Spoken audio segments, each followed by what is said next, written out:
you can look up audio clips on Insta Audio or whatever the fuck that website is. They took it down while we were in the middle of the clip.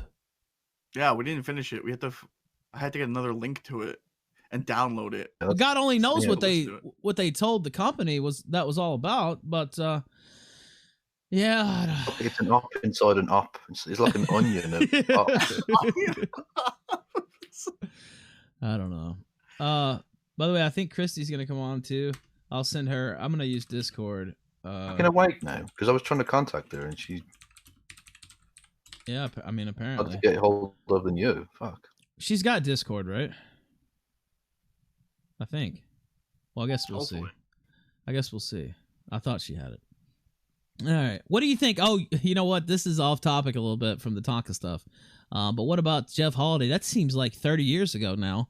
But it really wasn't that long ago when the Kraut snuck him onto your stream. How many days ago was that?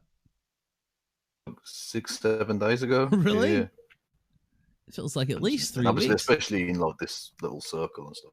But yeah. What did you think of old Jeff there? Oh, that was fun, man. Fuck, that was fun. Yeah, again, that was another up inside an up fucking thing.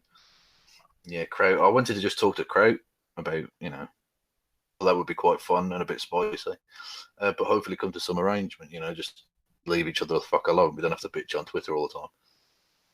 And then he snuck fucking Jeff Holiday drunk out of his head. And I ended up fucking, a hypocrite and a cock and a piece of shit. And with his kid there as well, that was uncomfortable. Yeah, I was going to ask you, the kid walking around the background, and Keemstar actually called him out for that on Twitter. That's just uncomfortable. It's one thing. Exactly. Yeah, just keep your kid out of the room while you're drunk out of your mind and screaming at people on the internet. I think. Yeah. I was just like, as long as he can't hear what I'm saying, I can't control what Jeff says in front of the fucking kid. True. Yeah. I mean, so as long as he can't hear me swearing and stuff, okay, fuck it, I'm just gonna talk. Yeah, I know. I don't want to wish. I don't want to fuck your cat and stuff. So. What a comeback that was. Yeah, I don't want to wish ill on a child, and I don't wish ill on the child, but I think it might be a long road for the little one there. Let's see.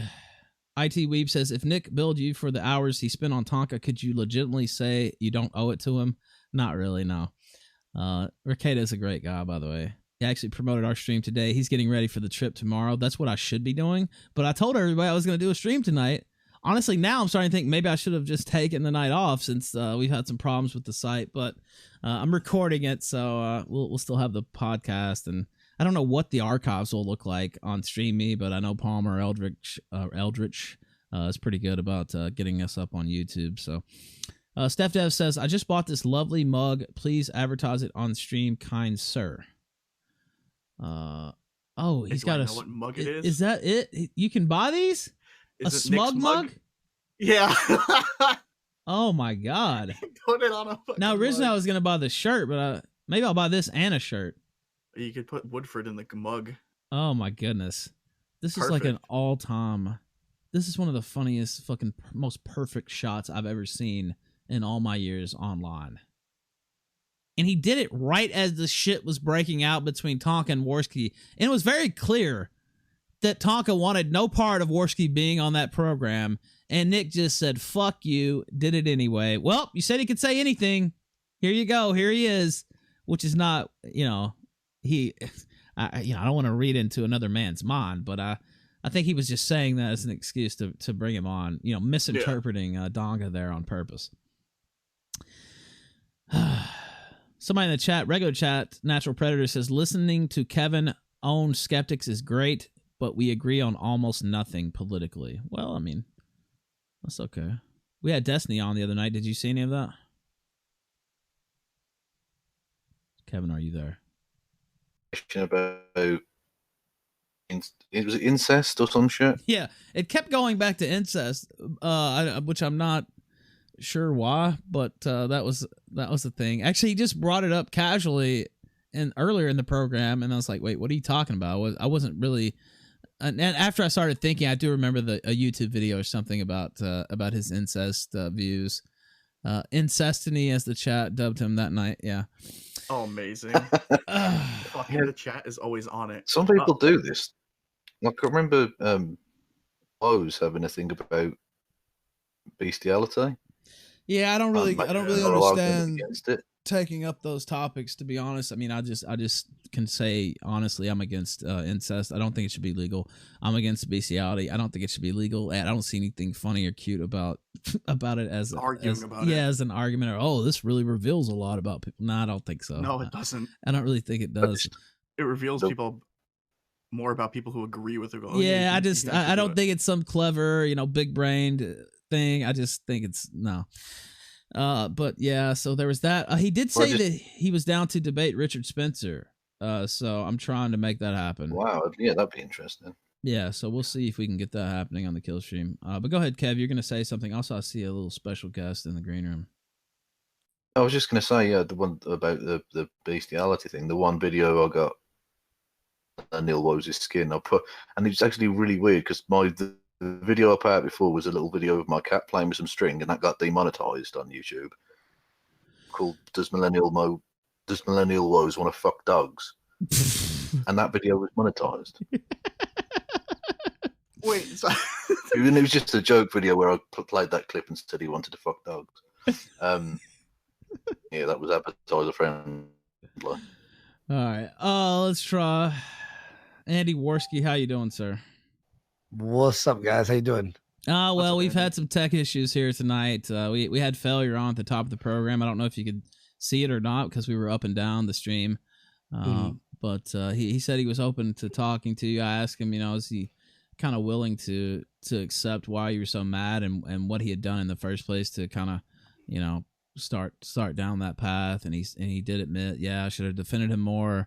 I shouldn't have let Donga say those things. And here's one thing too: is he actually added kindle to that fire by doing a stream, calling it like Pedo Warski stream as well. It wasn't just not defending me; he actually attacked me with those claims after they've been already disproven. But whatever. I mean, I do find it a little bit suspect about the timing of this. Maybe he just found it like the perfect timing to come out and go, oh yeah, Tonka is an idiot, whatever. It does, raise some questions. But I am willing to talk to him. And if he, look, here's what I always said. Hey, look, if this guy fucking disavows fucking stupid Tonka for his trying to ruin my life ways, and he fucking mans up for the truth, I'm open to discussing the payment return. But if you're gonna be a fucking bitch and try and ruin my life, just think about this. Imagine some guy almost ruined your entire life. Would you feel bad about taking $1,200 from him? No, not really. Exactly. But he also did he say anything about missing my super chat or ignoring it? Oh no, he did see it, and he did say that he didn't acknowledge it, but he pulled it up, and I had him read it here on air. By the way, Keemstar in the chat says, I disavow Tonka. Breaking news here. I think everyone has. Yes. I think everyone fucking, at this point. Yeah. So I just wanted to hear the follow-up because I was out just doing some he final just basically touches. said he was willing to talk to you, and I guess that's kind of where we left it. I do see Rari over on Twitter saying that, implying that this could all be some type of Tonka Trucks op. I don't know. I don't even know. That's sort of, that came to my mind too. Really? Yeah, I can. What? Come on, man. Like, there's nothing that wouldn't surprise me that Tonka's up to. Hey, Failure, just tell him, don't tell him that you hate me. Just say, yeah, he's an asshole and what he's doing is stupid. Save yourself. Tell him, Failure. Tell him. Like, I could see him fucking doing that. I don't know 100%, obviously. I just know when I have a gut feeling about this shit that anytime I hadn't followed it or at least looked into it, I've been fucked over. So I'm just saying I'm going to walk in there weary. Eyes wide open, so to speak. Yes, exactly. Unlike Knoxville, where I will be fucking smashed and one eye half closed. Oh, now you're flying out. Probably not too long from now. How long's the flight? It's gonna be. I have to do a fucking layover and shit, which stinks. Oh fuck. Yeah. Yeah, don't give too many details because they might be able to actually figure out which flight It's you're at taking. 7:03. What airport will we be at? Yeah. No, it's I'm pumped. I'm honestly at this point because I had a big nap in the afternoon after working on some stuff this morning. I'm probably just to stay up because I have to be at the airport at like I don't know 3 or 4.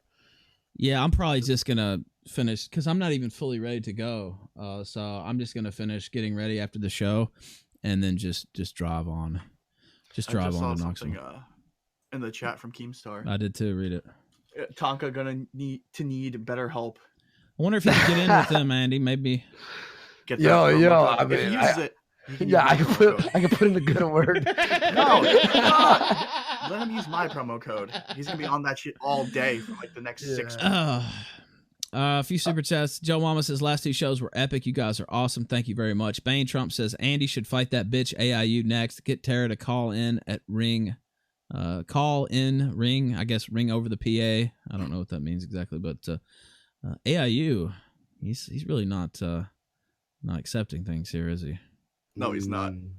He's so mad. It's so good. Hey, he's an idiot. I love it. I love he just spurging out. I was talking to him in good. DMs. It's like, how are you defending this right now? I mean, Tonka fucked things up. I think he did it on purpose. And he said, well, why aren't you trying to save the fight? We talked about this a lot last night. And the most poetic thing ever, I said, well, just go ahead and message him yourself. And he messaged him and ended up making Tonka look way worse, which is perfect. Yeah. It was perfect. AIU, the fucking prick. Yeah. Oh, he is. Dude. Oh, you have some history with AIU? It's a dickhole. Yeah. Yo, by the way, Keemstar asked if I lost money on that fight. I did. Yeah. You did? Well, technically, yeah. So I'm going to go speak to the Rump horse, you know? What's that? Just going to say, of course, he backed Tonka as well. That's natural. Oh, you're talking about AIU? Dick move. Yeah. Oh, yeah. Well, he made a 45-minute fucking hype video for him, basically. And he put it out yesterday. On the day. Yeah. Which, if you talk about your all-time backfires, that would have to be it. Has he deleted that video yet? Is it still up? I'll check. That's a big brain Don King move right there. I still can't get over that. He just happened to put it out that day. Up. And he was saving it because they recorded that on Saturday, and I kept waiting. I was like, why isn't he just going to put it up now? He was saving it for, maximum views and hype or whatever, and he just happened to upload it on the day that Tonka torpedoed the whole entire fight, which just it doesn't get more poetic. He's brilliant because Tonka, essentially, his biggest fan. He just fucking threw him under the bus brilliantly. All right, let me read a few of these. I think Christy's in there. Andy, are you open to hearing a presentation on rape culture? Sure, I guess. Wait, who's that? Is that Christy's saying it towards me? Well, I mean, I don't know if it's towards us in particular. Yeah, well, I mean, who's not down with rape, right, guys? No. I'm kidding. I disavow. I'm kidding. Obviously. I mean, is it going to be educational, boring, funny? What is it? Well, I don't know. Probably the first 2. Oh, okay. Nice. It's nice. Well, we'll see. I mean, maybe it'll be good. I don't know. Maybe we'll learn something. Do we get to... No, okay, never mind. Go ahead. Donald Pump says, let me make it clear, I'm not blaming anyone but Donga, but y'all owe it to the fans to make sure this fight with Worski happens, even if you fuckers have to drive down to that retarded cripple's house and bait him outside with free Cialis, excuse me. Baron von Ungern Sternberg says, madness, this is Sparta. Mediker Finbot says, madness, sir, this is clearly Sparta. The Tex Zilla says, the fight is off, Zeph is redeemed, Felia told everyone, and Donga's ruined. Life comes at you fast. Comfy Blanky says, did you try unplugging it and plugging it back in? For fuck's sakes, Zidane, tech support is more packy than Ralph's wife. Never Snarf says, after months of Donga being a dickhead, now that Failure can't make an excuse to defend him, he decides to bounce. Oh yeah, I already read that one.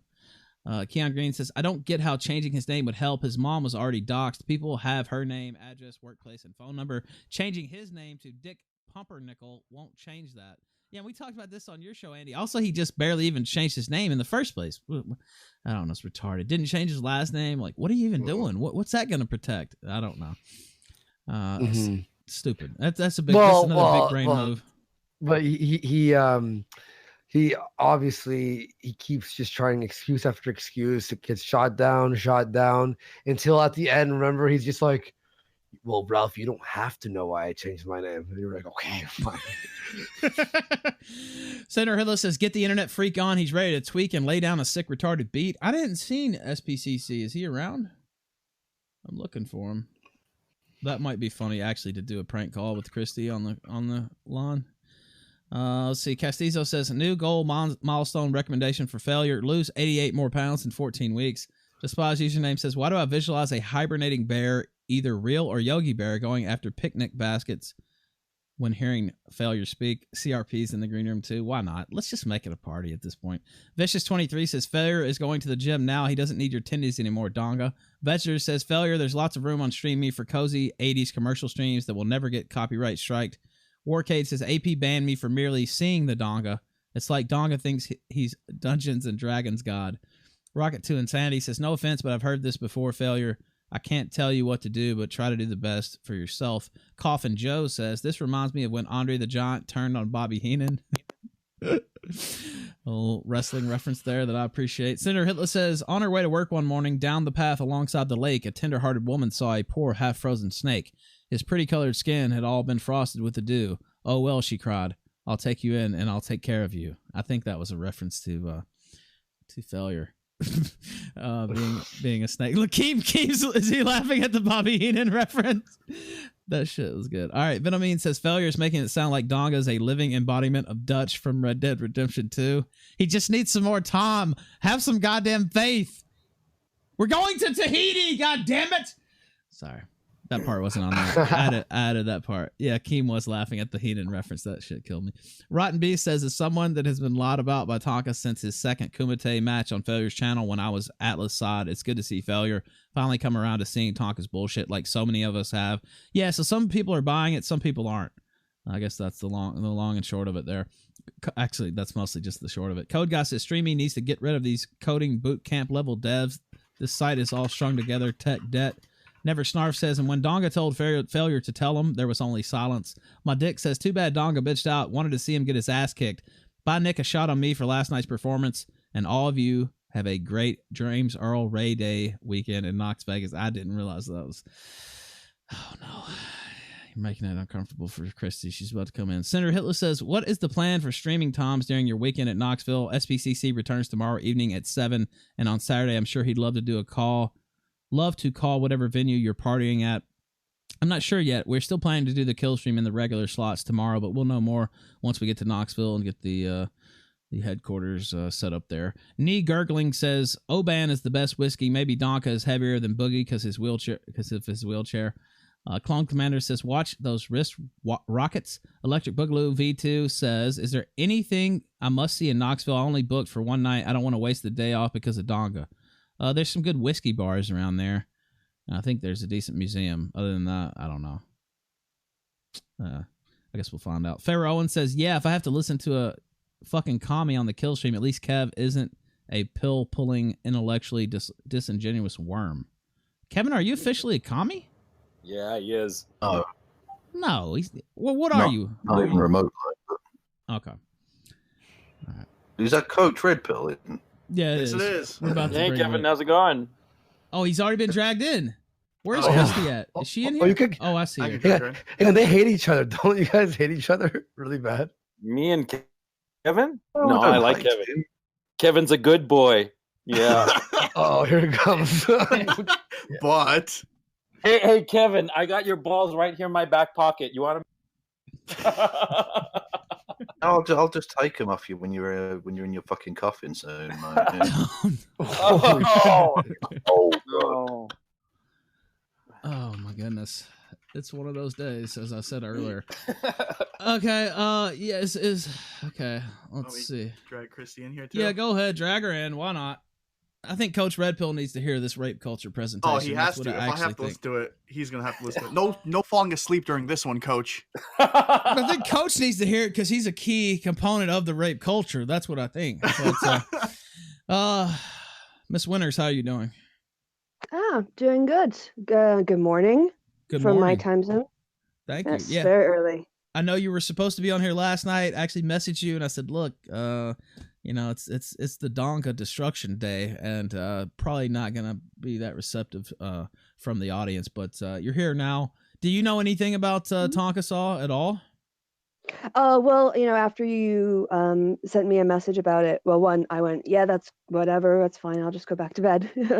And then after I came home from work, I looked it up just to see what was that preempted me. And that was fun. And yeah, that was quite the marathon that you guys had. I didn't obviously watch the whole thing, but I did see part of it was mirrored on YouTube. So I felt like that was definitely the right call to say, yeah, let's just go with another day. So yeah, it was quite the marathon, as I said. Now we have your presentation here. Now, before we get to that, you've had an interesting few months with Sargon and some of the skeptics there. What is your view on Sargon and the skeptic community?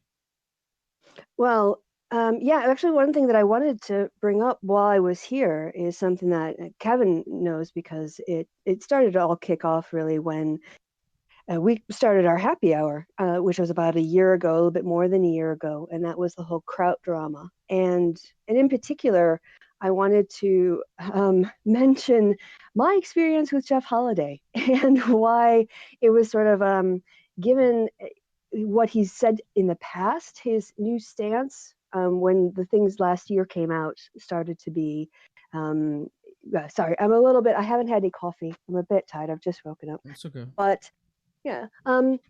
So, and Kev Have can a jump in line. on this at any Have a time. line. Is that what you said, Worski? Is Have a that line. Worski? Yeah. Worski? Wake up with a little nose That's how I candies. do it. That's part of waking up. Yeah. Well, went over about a year ago when this all started. I had an interesting take on this because when the Kraut server was first talked about, I think it was Coach Red Pill was talking about it before, if I'm remembering the timeline correctly, before the screenshots came out and everyone started to try to explain themselves and just made it worse. I was actually I had given Kraut the benefit of the doubt initially because I myself had been falsely accused of doxing by Bering, and who jumped on the bandwagon with Bering but Jeff Holiday. And I don't want to go over the whole drama because it's more the Jeff Holiday thing that's relevant. But what is relevant are two things in particular. One was the information that was put up was in an Encyclopedia Dramatica article. And when it went up for like the first 11 days or so, I think it went up on December 6th. I have all the stuff memorized because of the false accusations.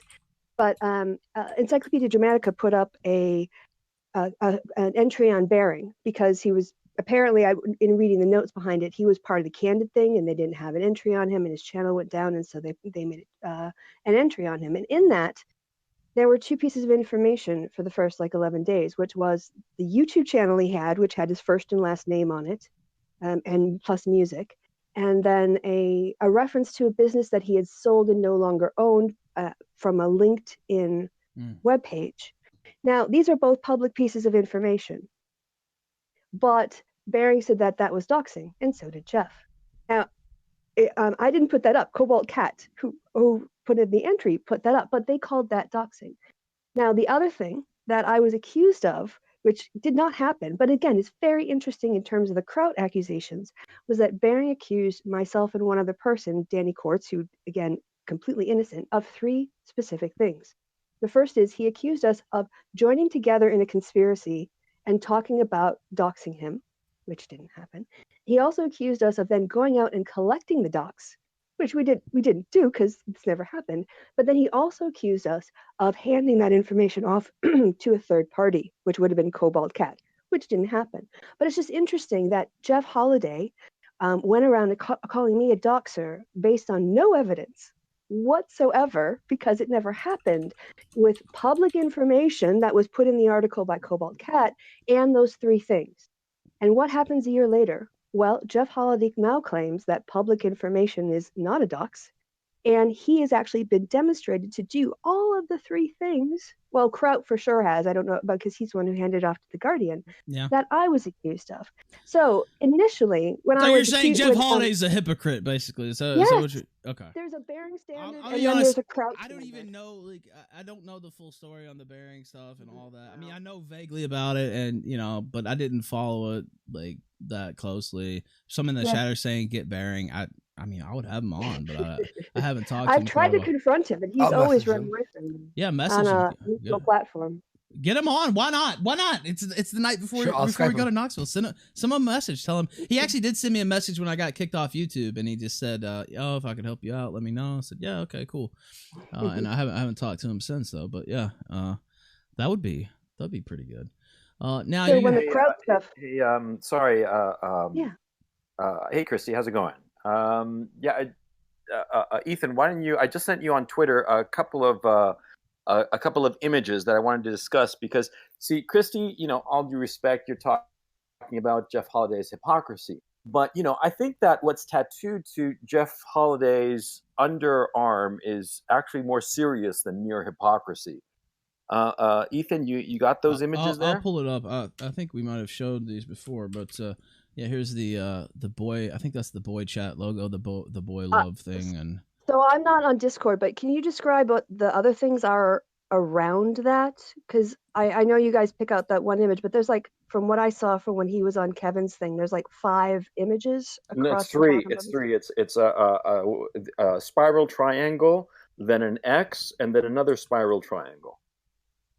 Yeah, and the spiral triangle is identified as basically a mark of the pedophile, I guess you could say. Yeah, mark of pedophilia. I mean, this is I sent along with that image of Jeff Holiday, where you clearly see the tattoos. I sent the FBI's classification. That image I sent you doesn't have a heading, unfortunately, but that's the classification for from the FBI of pedophilic symbols. The spiral triangle is boy lover. The squiggly spiral triangle is little boy lover. Then there's like a heart within a heart, which is girl lover. Then there's like a butterfly imagery that is child lover. And the 5th one, I don't know how to describe it, to tell you the truth. Jesus, did you go to pedophile school? Bob, this is from the FBI.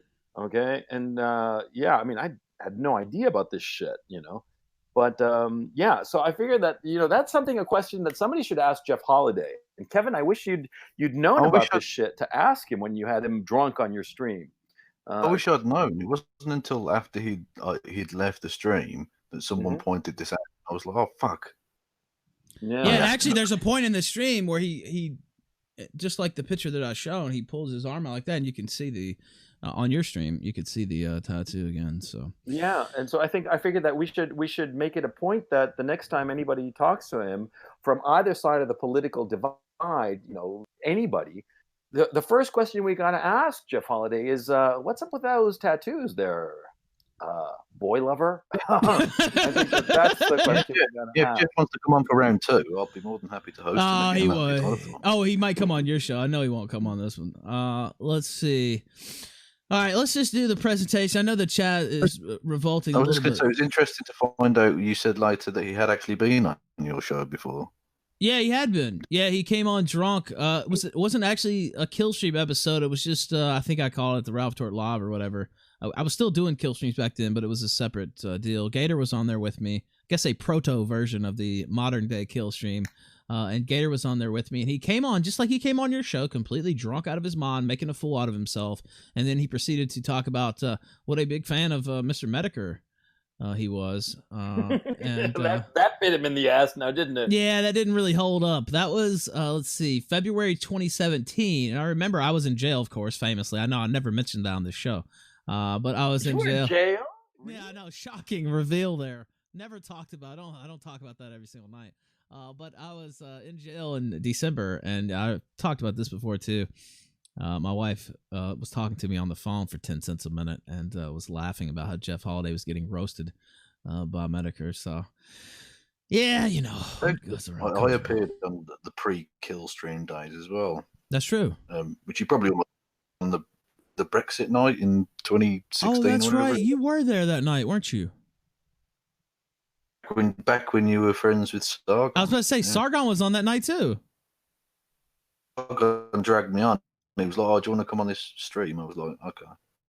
What is it with Sargon and you? Like, it seems to be an unhealthy obsession he has with you, and I don't know if this makes you uncomfortable, but it seems to be something sexual almost. Like it seems to be Sargon that level is of. sweet for Kevin. Sargon is sweet for Kevin, and Kevin just in a way, but I'm also restraining order territory. It's really strange, and we talked about this the last time you were on. But I was at dinner with him and Malo, and we went and had drinks. This was obviously in a past life. Seems like a different world.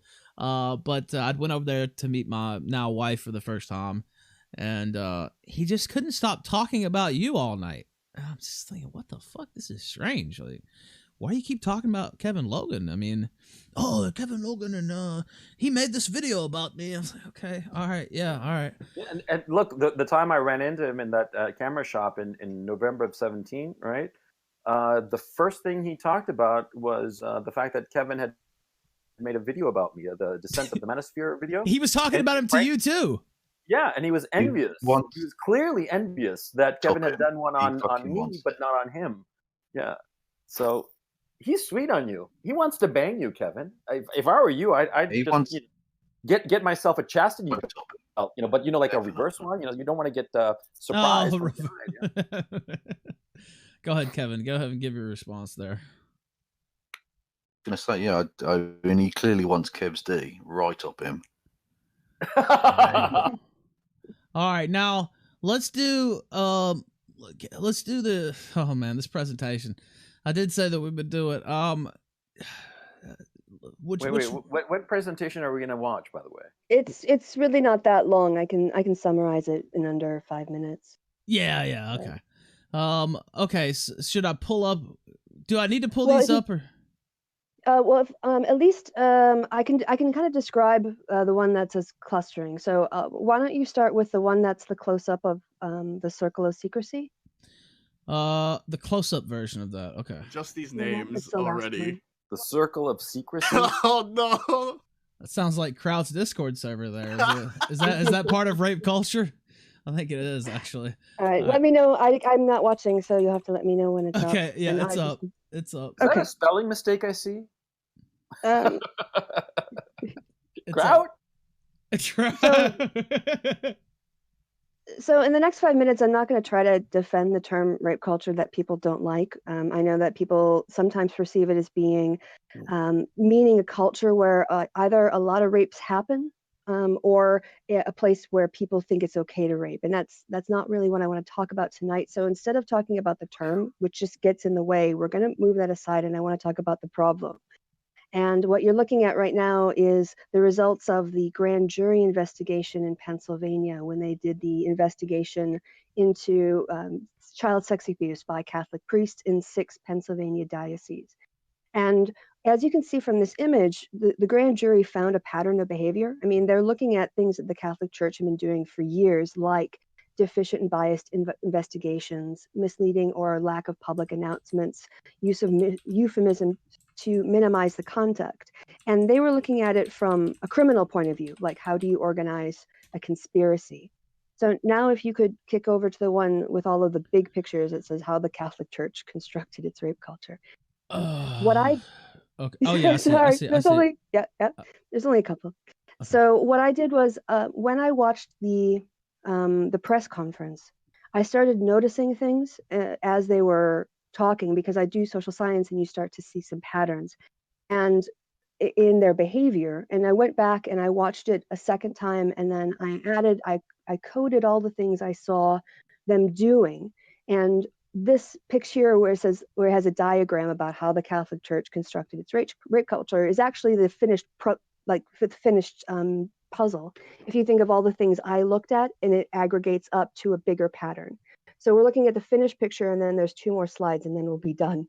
But basically, the idea here is that the Catholic Church had a motivation, which is they wanted to cover their ass. They didn't want to get in trouble for the abuse their priests were doing. So what did they do? They used the powers that they have, not only as individuals, but as the church. You know, they're acting as a cardinal or a bishop or something like that.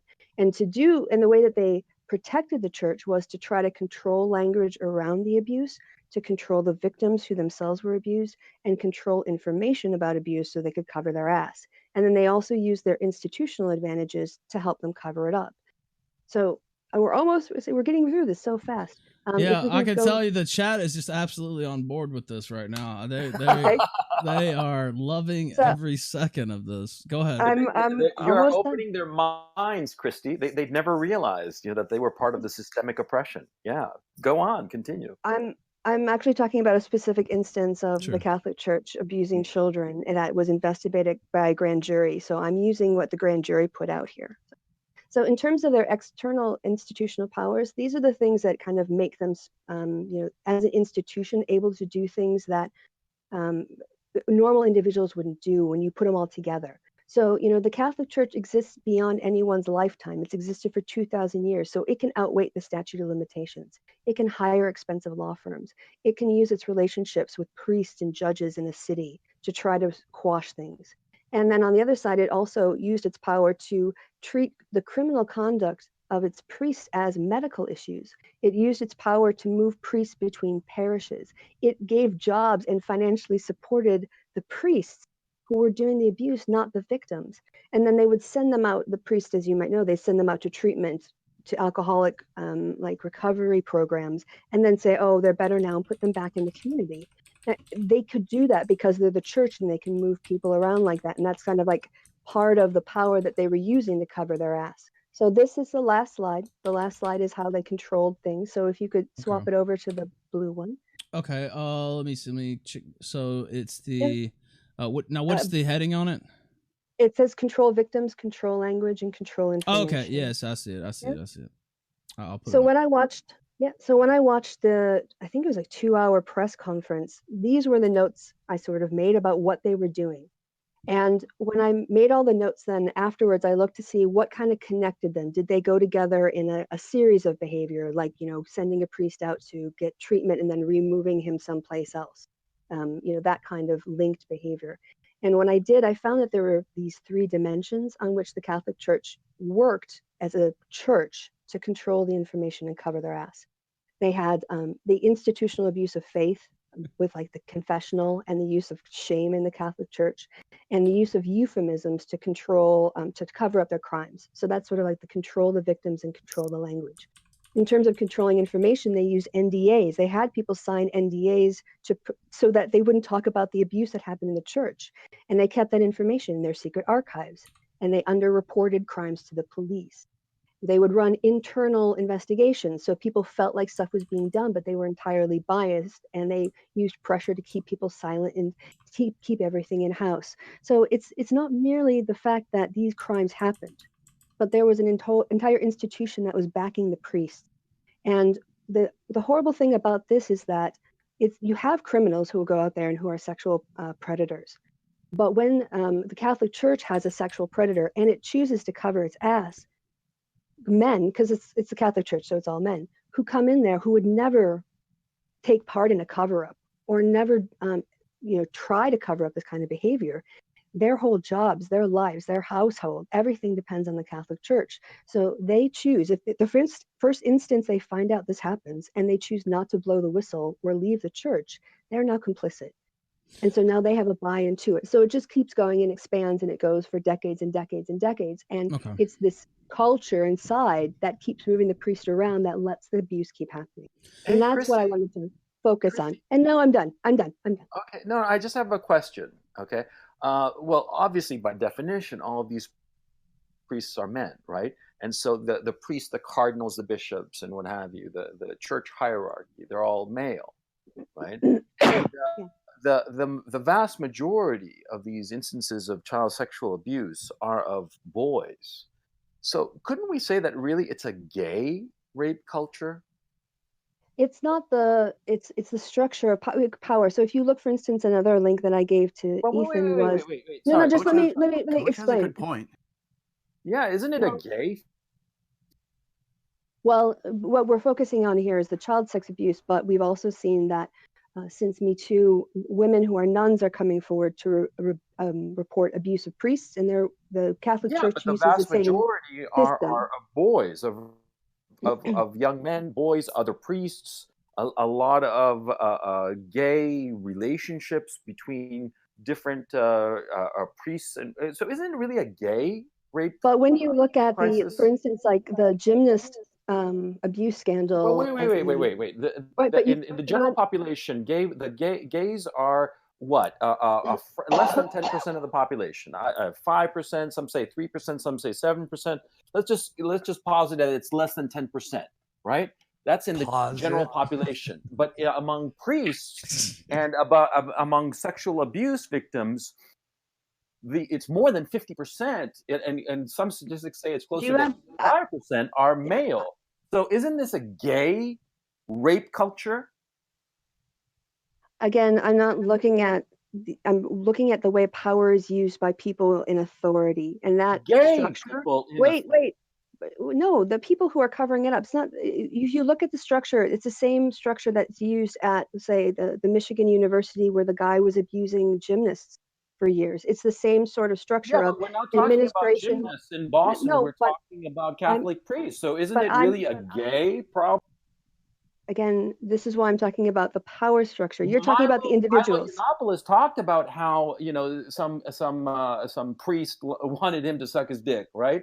I mean, we're really talking about a gay problem. Why don't we focus it? Why don't you focus it as a gay issue? Why do you say it's a male rape culture issue when it's really a gay rape culture issue? Well, does it mean that you prioritize homosexuals? If you stop talking, I can answer the question, which is if you can take, right? So wait, let me answer. If you take the power structure that I've identified here about the way that there's a cover up and the control of information and the control of victims, you find that in other instances where institutions are involved. So I know that you want to focus on the individuals, but that's not what I'm focusing on. I'm talking about the process behind it, and that process can apply to any kind of victim and any kind of perpetrator. It is the power structure that I'm pointing out here. And I know you want to focus on the victims, but that's not what I'm focusing on. Oh, the victims don't matter. It's only the structure and the institution that matters. No, I didn't say that either. I'm saying that's what I'm looking at. You just said that you care I about said that's what I'm looking at. By the way, I'm being told that Jeff Holiday is Catholic. I just want to... It all adds up. It's all starting to come together. Yeah. What? Yeah, but Christy, it's a gay issue. Yeah, if there were no gays there would be no problem. Yeah. The same process that is used in the child abuse cases is also used to cover up abuse of nuns. So again, it's a process that I'm pointing out. And if you guys keep focusing, wait, let me finish. Let me finish. Right? If you actually look at the process, yeah, that often with Coach. Please.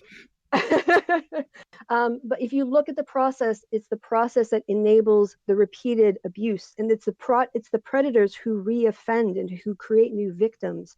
That the culture part of it is what I wanted to focus on.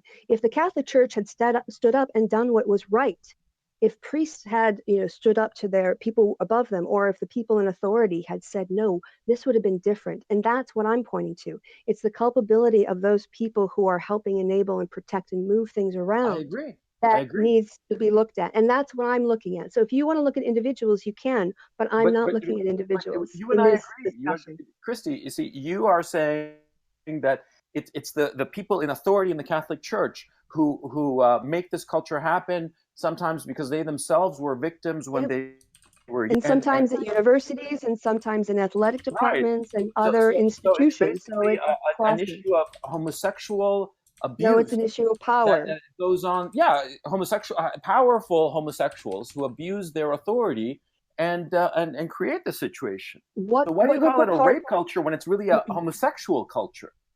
What part of this also applies to Michigan? The problem. It's the same structure. Go ahead, Kevin. Go ahead. I'm repeating myself now. It clearly isn't just a homosexual thing at all, because, for instance, the Muslim rape gangs, of which much has been made, men abusing women. Girls. Yeah.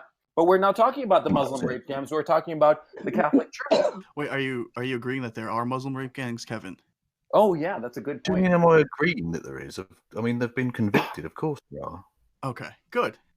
Good. My good. point being that it's clearly not a matter of, oh, it's just the gays that are doing it. It's also the Because Muslims. it isn't. It's also the Muslims. Yeah, I was gonna say the The rape Muslims culture. and the gays. Yeah. And straight cis heteros like us, we're scot free. You know, you're saying that, right, Kevin? Kevin, hello. I don't I even know. think He so. has I a think bad that's what's- connection. Yeah, Yeah, I think he's he been does cutting because in he's and been out. kind of cutting in and out the whole night. So it might be the connection. A couple comments. Keemstar says, "Thank you, Christy, aka Zoom's sister. I disavow the Catholic Church." Somebody else, I saw a couple of these comments saying that you raped him with your presentation. You raped the chat. That was, which I thought was amusing. I already told you that we could do the presentation before you came on, so I know some people didn't want to hear it, but you know, we have to hear all Yeah, but sides I'm on the really show. glad because now we realize that what we're really talking about is a homosexual rape culture. And it's something that we should fight. We should And fight Muslim this rape homosexual and yeah, Kevin himself said it. It's Muslim rape culture, and Christy, you've proven that it's homosexual rape culture. Yeah, As but a of course, cis the problem, hetero male, no, I'm glad that we have finally established, and two leftists such as yourselves have established the fact that it's the gays and the Muslims who are just raping everybody. And yeah, we're you kind of missed the point. No, Wait. I Honestly, mean, it's a nice I joke. know. Hey, I know, Coach is being facetious and a little bit of like a douche, but he makes a point, kind of like this went from like a joke to like a yeah. If we're talking about the priests and it's all boys, Well, no, it's not. Okay, so there's also again, I use the Nadler, right? The guy who was abusing gymnasts for years and years and years, yeah, but decades. you're talking about He that's got away with it. gymnast. I'm talking here about Catholic priests, so let's stick to Catholic priests. No, The but see, Catholic this is Church, the let him make her that's what point at we're least. talking about. Don't change the subject, Christy. Stick to the Catholic Church. That's what you're talking. But rape No, culture, again- she's trying to like expand and like talk about all the instances, and that's one instance. So go ahead, Christy. Right, it's a case study. It's a case study in the use of power, right? So again, Coach is making the mistake of wanting to focus on the individuals because obviously he wants to, But you use this to. Wait, no, yourself let said me that the finish. individual is Coach, important here. Coach, I let you talk. Yeah, okay, go. Okay, right? So what I'm looking at is a case study in how this power operates, and it's not only limited to the Catholic Church. This kind of structure of cover your ass, control information, control victims, control. I forgot my slide. Could be applied to other instances as well. And so the point of me, like making them, I did a 50-minute video on this issue, and it's heartbreaking. The men and women who talk about what happened to them. And so, I want to try to get people to see that it's these other things behind the instances of sexual assault that are allowing them to continue. And by pointing it out to help us understand how we need to unpack the Catholic Church. So, and other institutions that have these practices. And you keep wanting to reduce it down to gay people because you want to beat up on them. That's your take. But I actually want to try to undermine the institutions that are enabling sexual abuse of kids. And that's why I wanted to present this on the show. So if you want to focus on your, anti-gay agenda, that's fine. But I'm actually trying to help. Wait, I'm almost done. I'm almost done. Right. Whatever it is, why are you your lying take. about me? I don't have Whatever an your anti-gay take is, agenda. I'm just pointing out whatever your take is, that right? Catholic are homosexual, and the vast majority of their victims are They're males. saying the same And thing so over and over. basically, it's They're saying a the same thing gay for the rape third time culture. now. And again, that you're missing bothers the you. point.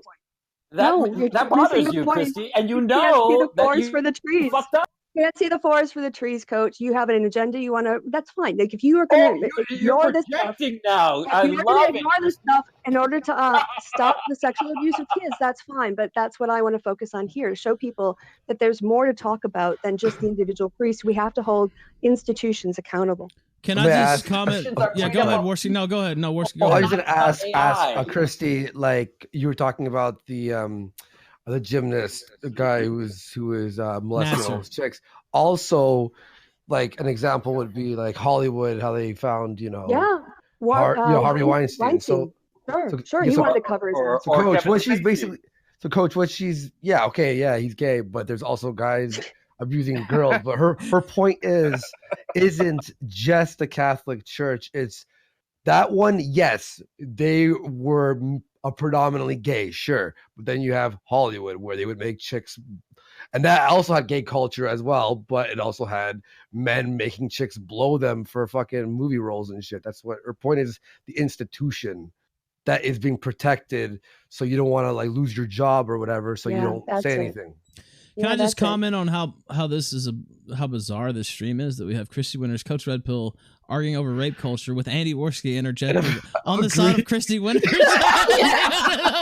gets me on this. What is Andy even gets me on happening this. right now? Oh God. I'm being fair. I'm being fair. Thank you. Yeah.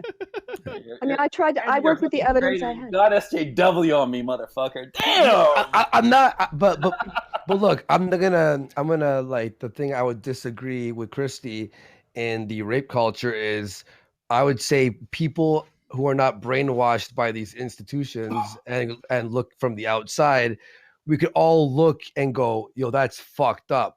And if we on the outside looked in and went, whatever, that would be a rape culture. Whereas I would just call those rape institutions. It's just like because not everyone's like, yeah, whatever. Yeah, Boys and are I being think raped, that's a good point. That's a Yeah. good point. That when I say rape culture, I'm not saying everybody has these same attitudes. Most people in the Catholic Church oppose, like, I mean, most, and this is not a value that they're supposed to espouse, but it happens anyway, and that's the problem. So yeah, I'm not saying, and I think there is a misuse when someone says, I would say the Catholic Church has a rape culture. At this point, it's so institutionalized, but I think that's a better phrase, a way to use the idea than the way that I think it's tossed about on Twitter. So did you do this study to kind of look, or at least focus on this area to try to make, so when a lot of times when you hear rape culture, it's feminists and they're saying, oh God, heterosexual male rape culture, and God, this is disgusting, white men suck and all this. Did you pick this topic to kind of show that when the term, that at least how you describe rape culture and how you use it, it's not all about slamming just all regular everyday white men, and that it goes to institutional type stuff. Right. It's not like the problem with rape tends to be a problem with serial predators. So if you look at it's not like you map on one sexual assault to every man. That's not how it works. It's the predators reoffending or re-victimizing, committing more crimes that is the bulk of sexual predation. And the rape culture let that happen. And that's why if we see that, right, you cut it off. Coach, just let me finish. Yeah. And so I think that that's a good point. That part of the reason I did this video, one was Noel Plum said really dumb things about this ages ago, and I keep trying to prove, I keep showing he's wrong on it. But yeah, that's it. It's see beyond the actual. If you see past not only the crimes, because those are horrible and we tend to focus on those, but you look past that to the institutions, we can do better to solve the problem. And it's not, and it's identifying the source of the power and the problem, not just saying, like you can say X is a rape culture, but that doesn't really help you if you don't understand the process behind it. And I do think that the Catholic Church has a rape culture. I think Weinstein had a rape culture. All right, I'm going to call Tom on this. Coach, give your final thoughts, Coach. I'm going to call Tom on this. Yeah. So basically, Hollywood is a rape culture. I said Harvey Weinstein's business was. Well, what Harvey Weinstein does is pretty prevalent throughout Hollywood. I mean, we have the Kevin Spacey issue. There are like pedophilic rings in Hollywood. I mean, all kinds of crazy. Right, but Kevin Spacey's instance wasn't rape culture. That was just sexual assault. All right. Oh, it wasn't. Wait, hang on a second. Coach, we're trying to wrap this up. No, but it's like, why are you so willing to say that the Catholic Church is a rape culture, but you're unwilling to say that Hollywood is a rape culture? Well, again, if you point to Kevin Spacey, he committed a crime, but he didn't have a team of lawyers. And he has a team of lawyers, and he has a whole bunch of people who protected his. I'm with Ethan. Look, go look at He's never making a Tennessee. You're unwilling to we say had that Hollywood a nice has a rape culture. conversation. Well, I mean, at certain points it was nice. We had it back and forth. I mean, we could talk about it for another hour, and I don't think that's going to do anything. I mean, anyway. It's an agency structure difference. Just make it's an agency structure difference. It sounds like so much bullshit in order to not label Hollywood a rape culture. You want to have your cake and eat it too, huh? That's it? You want to be nice to Hollywood and fuck over the Catholic Church? No, I would say that there are several instances of rape culture within Hollywood. Yeah, like the Catholic Church has a rape culture, Hollywood Alright. has a rape culture. But is it a rape thank culture? you. If you want to say so, if you want to say Hollywood is a rape culture, I'll quote that for you, Coach. All right. In my Oh, feminist videos. we see you. Like, All right. you know, We're good good, for the Coach. numbers, not good for Eat you. a bullet. Shut up. Okay, fine. Fuck. Jesus, how nice could someone be until you just say shut up and die? Well, Coach, you really like it. I guess I knew who's fighting on Saturday. It's Coach Redcon and Andy Worski That's a now. replacement. I'll squash Andy with my belly, and that'll be that. I got the Don't make me hard. Oh no, that's rape culture. Oh my goodness. No, he likes it. Let's take a couple callers. Oh my god, what? This is truly the bizarre. Oh, actually, guys, I do have to split. All right, get it's out of here, late for Coach. me. I'm Now gonna you get my- leave. Now you leave. No, I'm just kidding. No, I'm embarrassed. I'm embarrassed. I'm sorry. I'm just kidding. Thank you, Coach, for adding some back and forth to that. What- I did like it a little bit. Go ahead. Thanks for Kevin, Christy. Pleasure as always. Andy, Zidane. Hey man, Ethan, you better fucking pick me up tomorrow. Man. I'm going to. Yeah, you better not forget it. You better not fall asleep drunk. I'm not even gonna drink till I pick up Coach. Okay. I'll Catch probably you be guys. taking a nap whenever I get to fucking Knoxville because I ain't even gonna go to sleep. I'm just gonna drive straight on through. All right, Okay. Coach. Thank you, man. Later, Bye. Coach. Oh, Coach, man. it really is like the grumpy old grandpa. Like, you better pick me up.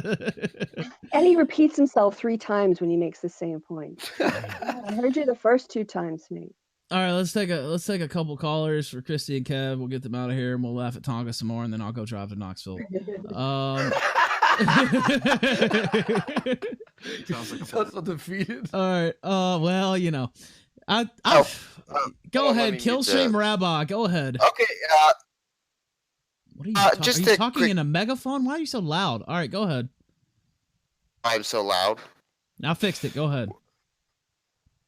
Speak. Christy, Okay. do you have a problem with the fact that women are never punished for molesters? For what? Is your mic? Oh my god. You say peaches?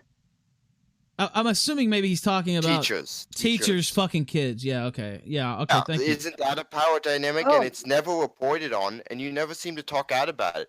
It seemed Actually, that's not true. I did a video about how rape culture hurts boys and men especially, because it silences victims from coming forward, because teen boys are, said, oh, if you get with your teacher, you're so lucky, and that's a problem, and it stops rapes from being reported and it stops incidents from happening. So actually, I have spoken out about that.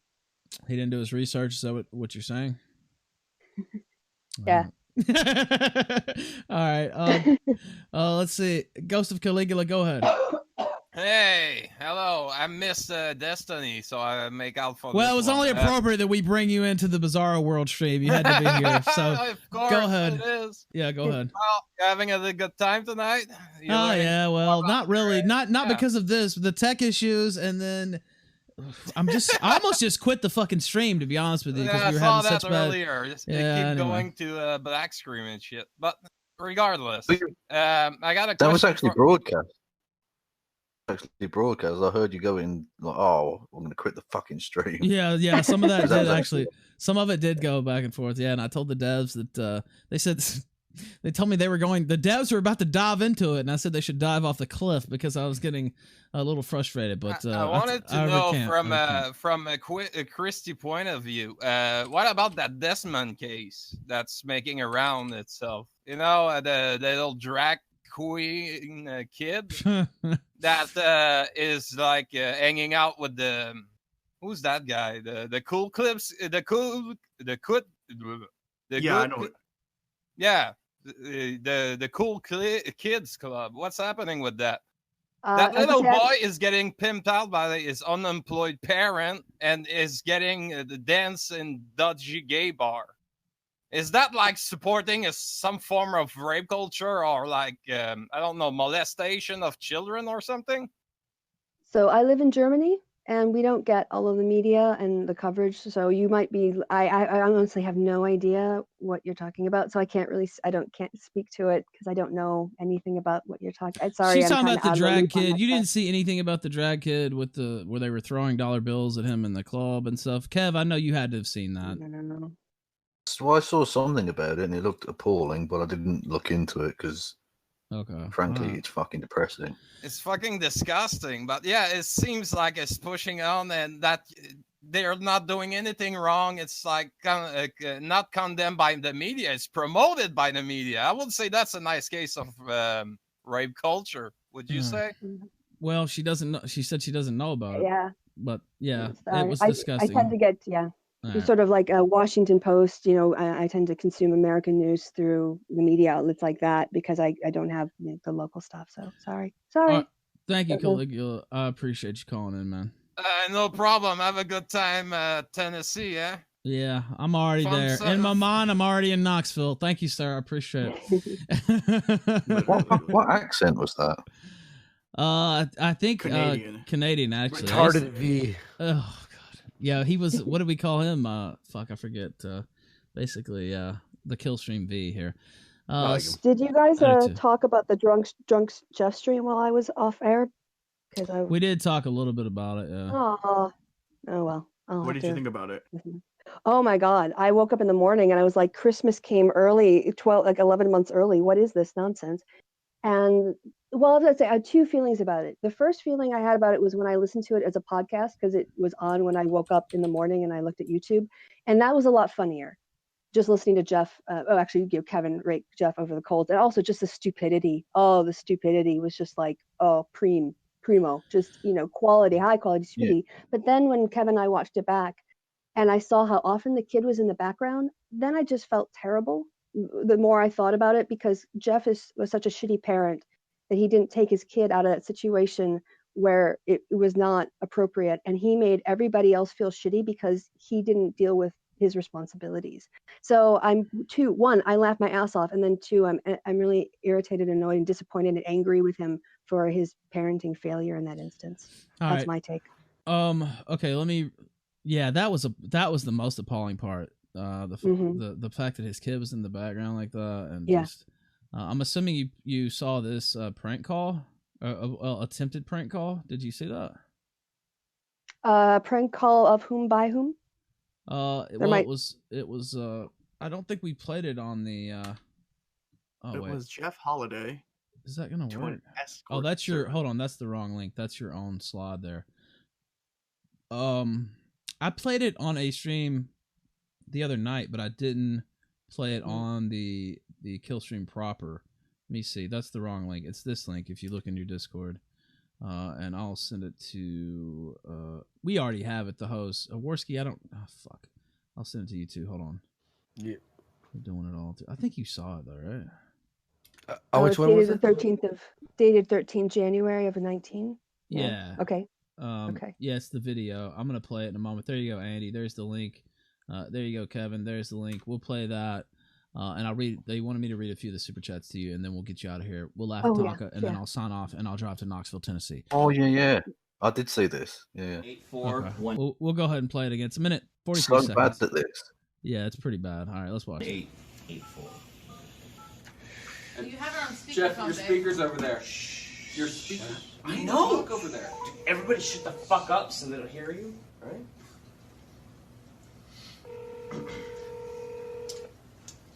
Hi, can I help you?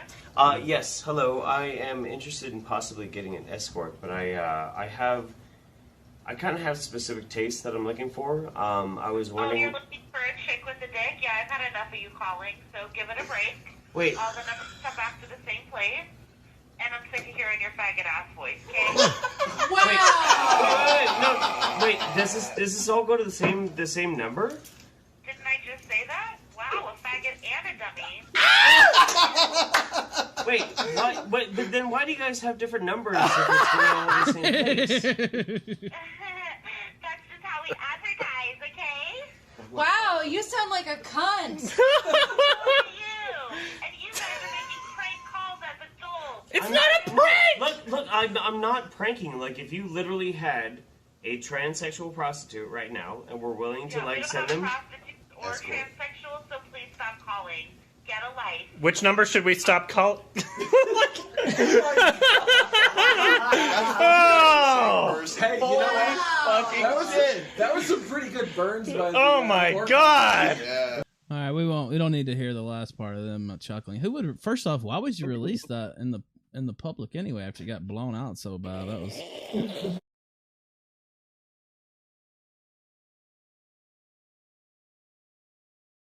It actually says Hillary rapes and eats babies, so not just content with the raping, she eats them. Apparently. I was going to say, is the story that Andy's going to go into the ring real? Yeah. Yeah, I'm still going to head in the ring, and I have a few minutes to say a few words since I lived up to everything I was supposed to do on the contract. 10 count. Yeah. I don't know. I'm gonna, Ralph. We're gonna have to brainstorm. We're gonna work when we get together in Knoxville. We're gonna work on it for sure. Yeah, Gator will be there with us too, and Dick. Imagine I just stuttered the entire. Oh, that would be miserable. No, we're gonna practice something. I'm thinking. I don't know. I've got some ideas, but we'll get to it. I know